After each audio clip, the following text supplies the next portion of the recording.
วางไว้อย่างนี้อย่างนี้ถึงก็ไปเมื่อไหร่ไปทางแต่ลอยๆเอาเงินวางก็บาทสองบาทในการเฮ็ดทางหลวงเฮ็ดทางหลวงราคา170 ล้านภาษาโทษได้170 ล้านเงินไทยเฮ็ดปีอันนี้เพราะว่าเปิดพิพิธภัณฑ์ก็รถจักรกับกิโลเขามาตั้งเป็นภาษาโทษได้รถจักรกับกิโลเขาที่เขามาได้อยู่ใจเรื่องอะไรอ่ะเราไปตั้งแต่ซื้อๆน่ะไปตั้งแต่ซื้อๆอย่างนี้เขามาได้อยู่แล้วใครคนใดก็สูงเหมือนกันนะไม่ใจดีเอาเงินมาก็เศร้าบาทเนี่ยไปตามคนตามไปตามของหางเราจิตนาว่าจำได้สมสุจงในฮันนาผู้ว่าปู่เทาไม่อยู่ที่บ้านสมสุจงผู้ว่าปู่เทาผู้ว่าปู่ก็คนจะเป็นคนเทาน่ะก็คนจะเป็นคนเทาถึงผู้ว่าปู่เทาผู้กองเป็นข้าน้อยผู้กองเป็นข้าปีน้อยความใดผู้บ้านน้อยความใดก็น่ะแล้วก็ไม่อยู่มันคงว่าสัก12 ปีไป6 เดือนน่ะ12 ปีไป5 เดือนเนี่ยแต่มันคงเลยก็เมื่อเป็นมุจจาเมืองงานมุจจาสองโหมันเป็นก็สองโหแต่นะเมืองไทยก็เป็นมุจจาเมืองไทยก็ได้พาสปอร์ตเมืองไทยเมืองมันก็ได้พาสปอร์ตเมืองมันมีมากผู้ดีเมืองมันก็เมืองมันก็เป็นมีมากผู้ดีมีบัตรประจำตัวนั่นน่ะพี่น้องเขาเป็นบัตรประจำตัวไทยที่มันยังมาเขาคอยได้คนปล่อยมาไว้มาสาเขาน่ะห้ามแค่เจ้าเปี่ยมคนหลงก็เจ้านายก็คนจับยักคนวางก็มาเขาคอยอะไรก็มาเหลี่ยมคอยเป็นไม้โหเป็นมาเงื่อนเลยการก็เศร้าอะไรก็ได้นั้นก็10 บาทเอาไปสั่งทางโห170 ล้าน170 ล้านในหมอเกษตรเป็นเจ้าหน้ามันเขาก็เป็นเจ้าหน้าช่องกันเอาข้าวหลวงมาแจกเพราะอะไรองค์การมหาชนเอาข้าวหลวงมาแจกผมก็เอาทับหนังสือตารางจะทางมียาเนี่ยเขาไม่แจกพี่น้องฟังมียามีหวังยากจะมาแจกพี่น้องแล้วนี่เราเสร็จแล้วดูที่ก็ได้เปิดที่เป็นพระราชโอเยี่ยมแต่ยิ่งเสร็จแล้วดูว่าจากจำไม่เสร็จแล้วไม่ได้จากมันเป็นของพระราชโอเอาขึ้นเลยผมก็ยังไม่หลับเอาขึ้นไม่ยังไม่แรงไม่ได้บอกไม่หลับขึ้น4 5 วัน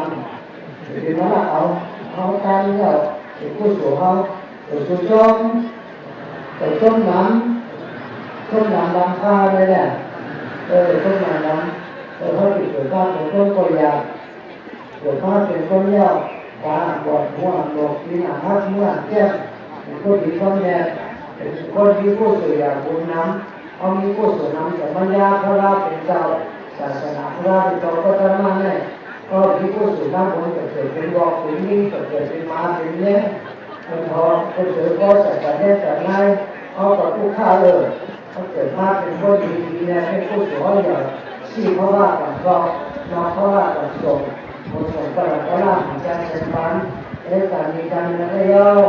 ตั้งแต่ได้เกิดโนมายาศาสนาพระเป็นเจ้าการเกิดมาเป็นคนอยากได้แต่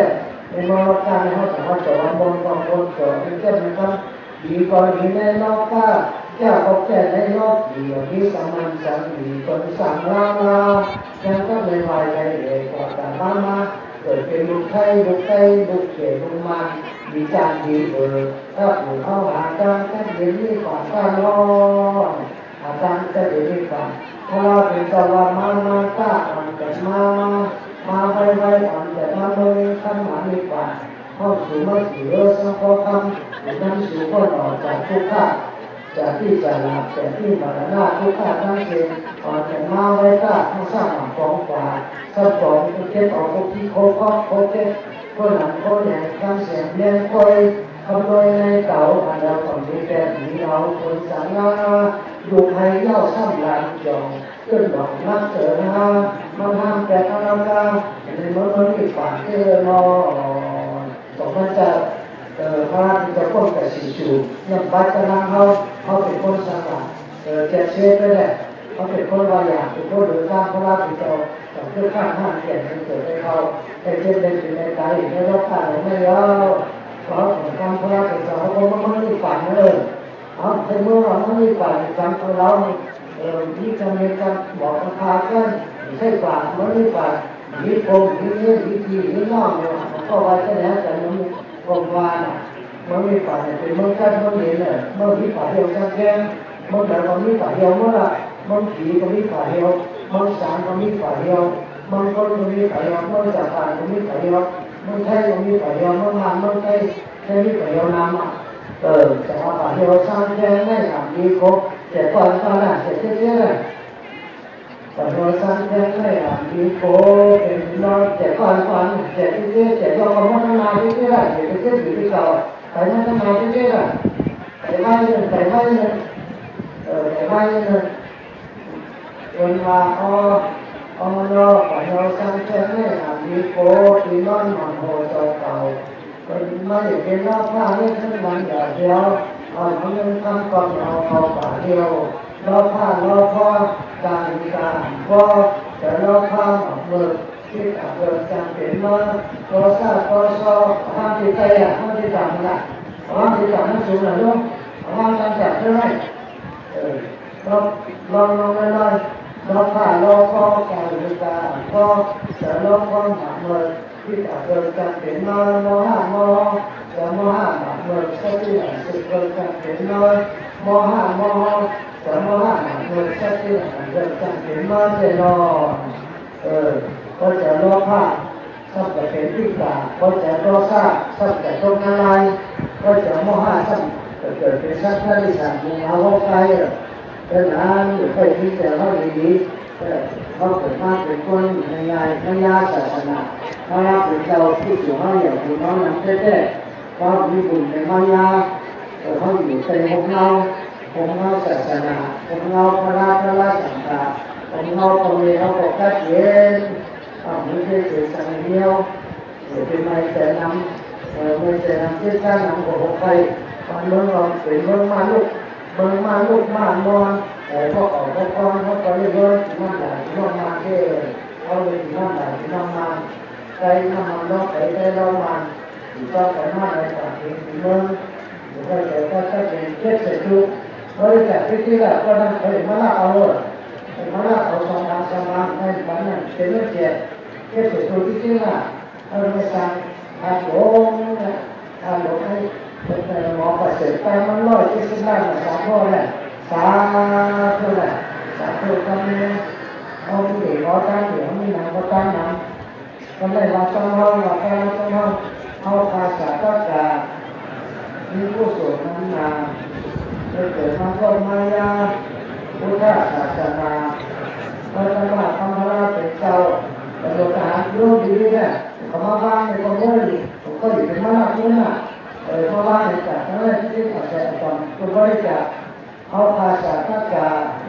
มีผู้สวดนั้นนาเกิดมาก็มายาพุทธศาสนาพระธรรมธรรมราชเป็นเจ้าเราตั้งสัตว์ตั้งสอนได้ยอมได้เจอขอมันเชื่อได้กันแบบเมื่อจะได้ทำดี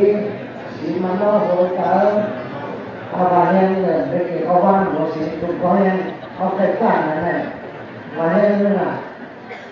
อยู่ดีนอนดีคือเรื่องจะดีแต่ไปแจกข้าวหกนะอย่าไปว่าอย่างนั้นแค่แจกก็ผลไม่ใช่แจกก็นานก็นานแจกอะไรก็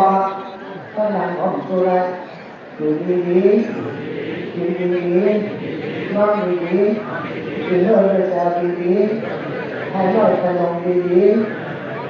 ยาดีใส่ตั้งสมาดีก็เสร็จตัวบริจาคที่ไหนนี่เนี่ยก็เสร็จตัวบริจาคสมาดีคนตั้งที่รอบกาเกิดมาเป็นคนแจกข้าวน้ำแล้วเขาแจกข้าวน้ำห้องก็ได้ข้าวชักการห้องเพื่อนแต่ว่าตลาดที่น่ะเกิดมาเป็นคนอย่าว่าสัญญาอย่าหักคนนักรักอ่อนน้อมมีเสริมในซ่อนกันไหมเกิดมาเป็นคน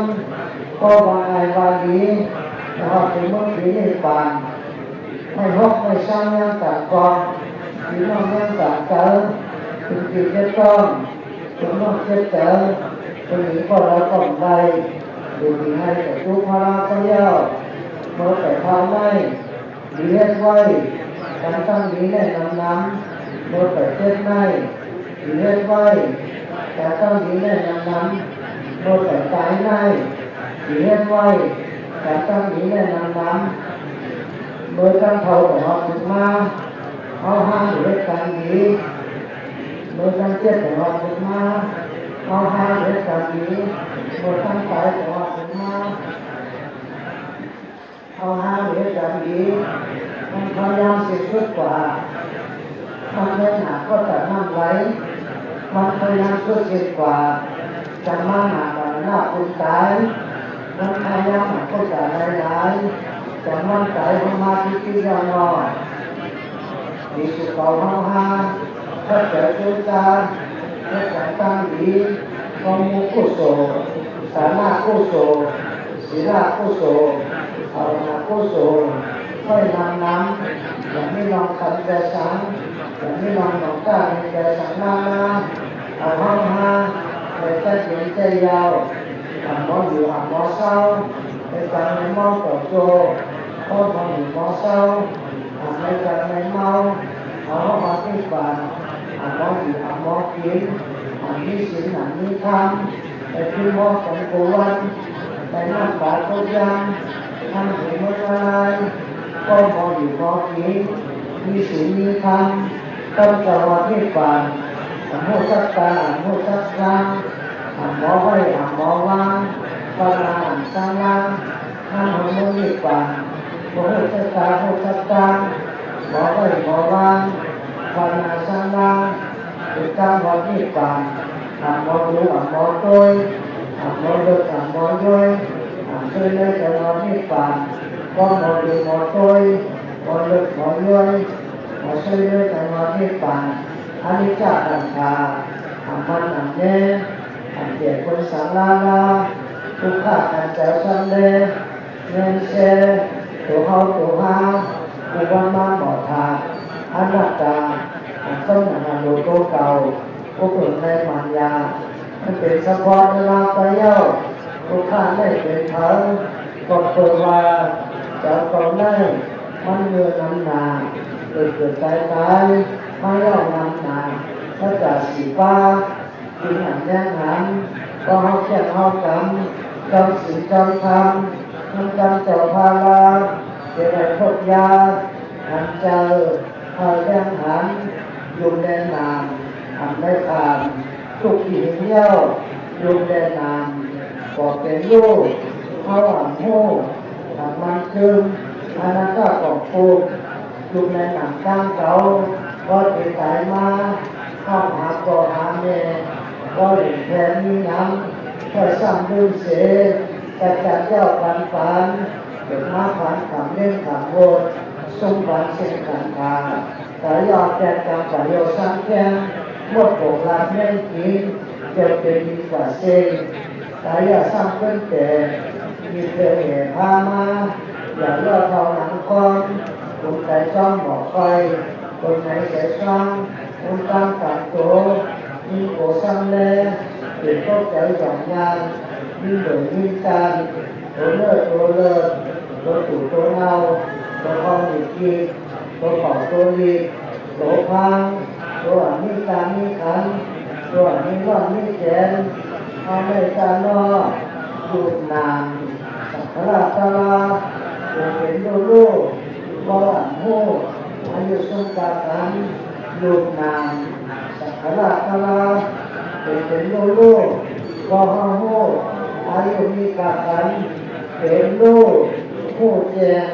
ที่ได้สร้างไว้แทนอันไม่เกิดอันไม่ตายแทนเป็นลูกผู้แจงแทนยศมดเย็นเป็นตั้งอีกปานมันพยายามสิ้นสุดถ้าตัวจะละเขาพุทธมันพยายามสิ้นสุดการจะเป็นเขาพุทธมันพยายามสิ้นสุดการขาดทุกข์เขาพุทธมันพยายามสิ้นสุดการสายเขาเป็นพุทธอันนี้ก็มีคนมาเจ้าเก่าอันนี้ได้รู้ห่อให้ได้เจอยานใจแต่โลภะแต่โทสะแต่โมหะแต่หมั่นหน้าวิธีอาวิจารมันปัญหาตั้งชัดเจนที่ปากตาโนอยากแก่โลภะเป็นอยู่ตั้งต่างหน้า การแก่ตัวซาเป็นสิ่งศีลาวิจารณ์ตาเป็นมหาวิจารภาวนาสมาธิวิปัสสนาในยาวเรียนเลยจังไรไปหนาวเลยจังใจเรียนเลยจังไรไปหนาวเลยจังยาจะเลยจังหอดที่ฝันยาของพ่อใจก็จะมาอยู่ในสักการที่ฝันของพ่อใจก็จะวิริยะที่ฝันของพ่อใจก็จะมีสติที่ฝันของพ่อใจก็จะมีสมาธิที่ฝันของพ่อใจก็จะมีปัญญาคนดีก่อการถ้ามันก่อเกิดคนร่นคนเหลือทำหอนิพพานคนดีก่อการถ้ามันก่อเกิดคนร่นคนเหลือทำหอนิพพานทำมันทำคนรักทำมันทำคนเขียนเสียงดีทำคนซอยคนดีทำหัวหมอเลือดหมอย่อยนันยาวมีปัญญามีใจยออ้อตัว